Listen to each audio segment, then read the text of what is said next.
বাচ্চা দত্তক নিতে গিয়ে 5 দফায় মোট 56,000 টাকা প্রতারণার শিকার হলেন পূর্বস্থলী 2 নম্বর ব্লকের কালেখাতলা 1 নম্বর গ্রাম পঞ্চায়েতের দোঘড়ি গ্রামের এক দম্পতি। এরপরে ওই দম্পতি গতকাল পূর্বস্থলী থানায় লিখিত অভিযোগ দায়ের করে। জানা গিয়েছে দোঘড়ি গ্রামের প্রদীপ কুমার মাহাতো ও তার স্ত্রীর 16 বছরের বিবাহিত জীবন। আর এরপর তাদের কোনো সন্তান না হয় তারা সন্তান দত্তক নেওয়ার সিদ্ধান্ত নেয়। পরবর্তী সময় মেমারির রসুলপুর এলাকার দেবেশ বৈদ্য সরকারি নিয়ম মেনে ফর্ম ফিলআপের জন্য 5 দফায় মোট 56,000 টাকা নেয় সে।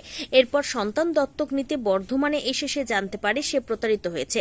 এরপর পরবর্তী সময় ওই ব্যক্তি ফের তাকে টাকা চাইলে তার পাঠানো এক যুবক তার বাড়িতে টাকা নিতে এসে ধরা পড়ে সে। এরপরে পূর্বস্থলী থানার পুলিশকে তুলে দেওয়া হয় ওই অভিযুক্ত ব্যক্তিকে। গতকালই ওই দম্পতি পূর্বস্থলী থানায় অভিযোগ দায়ের করেছে। পুরো বিষয়টি এদিন বৃহস্পতিবার সংবাদ মাধ্যমকে জানান প্রতারিত হওয়া ওই ব্যক্তি। ঘটনা হচ্ছে আমার বাচ্চা কাচ্চা হয়নি অনেকদিন, তার জন্য আমি একটা বাচ্চা দত্তক নিতে ইচ্ছুক ছিলাম।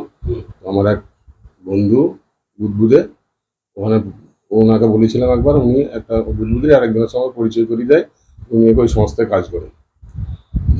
সে আবার রসুলপুরে একজনের ফোন নাম্বার দেয়, দিয়ে তার সঙ্গে যোগাযোগ করে ফোনে যোগাযোগ করে বললো হ্যাঁ পাওয়া যাবে, কিন্তু অনেক প্রসেসে কাজ করতে হবে, টাকা লাগবে। আমি ঠিক আছে দেবো। দিয়ে এইভাবে এক একটা করে প্রসেস বলে, অনলাইন ফর্ম ফিল আপ করতে 3200 টাকা লাগবে, এই অর্গানাইজেশনের কী সব করতে, এইসব ধাপে 5 ধাপে আমার কাছে 56,000 টাকা নেয়। নেওয়ার পরে আমরা যখন অফিসে যাই, প্রায় ডেট দেয়, আজ নয় 2-3 দিন অন্তর ডেট দেয়, অফিস বর্ধমান দিয়ে 2-3 দিন ডেট দেয়, যেটা আমি বাচ্চা দেবো অমুক তারিখে এত হাজার টাকা পার লাগবে, এটা করতে এত হাজার টাকা লাগবে, এইভাবে 5 দফায় ওকে 56,000 টাকা আমরা দিই। যখন আমরা লাস্ট বাচ্চা দেবে যে তারিখে সেই তারিখে যখন গেলাম, তখন গিয়ে সমাজ কল্যাণ দপ্তর বলে আমার জায়গা আছে বর্তমানে, ওখানে গিয়ে দাঁড় করে রেখে ও একটা ছেলে পাঠিয়েছিল। ছেলেটা এডিএম অফিসে সই করে নিয়ে এইসব করতে করতে 3টে বেজে গেছে। তখন আর ছেলেটা মোবাইলে সুইচ অফ করে দিয়ে আর ওকে পাইনি। তারপরে আমরা অনেকক্ষণ বসে থেকে তারপরে সমাজ কল্যাণ দপ্তরে বা এডিএম অফিসে আমরা গেছিলাম, গিয়ে জানলাম যে এই ব্যাপার। তখন ওনারা বললো তোমার তারা প্রতারকে পড়ে গেছো, টাকাটা কীভাবে উদ্ধার করতে পারে, ছেলেটা যদি এখানে থাকে ধরে নিয়ে আসে। তো ওকে তার খুঁজে পাইনি। দিয়ে উনি আমরা তখন রাত্রে আবার বাড়ি চলে এলাম। বাড়ি আসার পরে উনি আবার ফোন করে যে এডিএম সই করেছি, ওখানে একটা টোকন লাগবে, টোকনটা কালকে লাগবে, কালকে দেবে বলেছে, ওখানে আরও টাকা লাগবে, 5,000 টাকা মতো লাগবে। তাহলে কালকে টাকা লাগবে যখন, তো 5,000 তাহলে দেবো। বলতে টাকাটা অনলাইন করুন। আমি টাকা অনলাইনে নেই, আমার কাছে টাকা ক্যাশে নিতে হবে। আপনি বললে তাহলে আমার পকেট থেকে করে নিয়ে যাবো।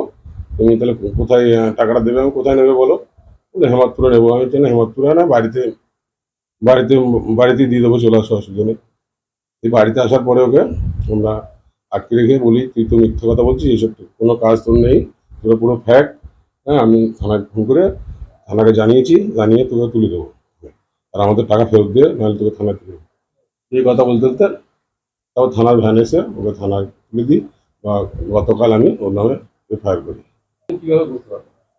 আমি ওই বর্ধমান যেদিন লাস্ট গেলাম সেদিন ওকে যখন 3টের পর আর খুঁজে পাচ্ছি না, বা মোবাইলে সুইচ অফ করে দিয়ে চলে এসছে, তখন আমরা যে আমরা একবার নিজে যাই অফিসগুলোতে।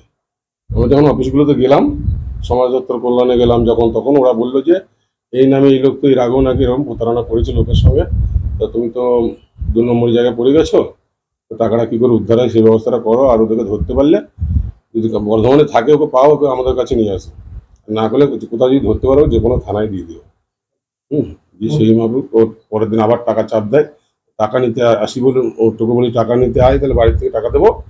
এভাবে বাড়ি আসে, দিয়ে বাড়ি থেকে আটকে রেখেছিলাম। টাকার পরে আমি ওই টাকা ফেরত দেন আর থানায় দেবো, দিয়ে থানায় দিলাম ওকে। থানায় পুরোচুরি থানা তুলে দিয়েছি এবং গতকাল ওর নামে এফআইআর করেছি। ও সব ফোনপে নিয়েছে, অনলাইনে। Bureau report, PB news. Annapurna medical hall, chemist and druggist. এখানে সকল প্রকার ওষুধ পাওয়া যায়। নবাবহাট মোড়, পূর্ব বর্ধমান। যোগাযোগ করুন 6295528655 অথবা 7602347696।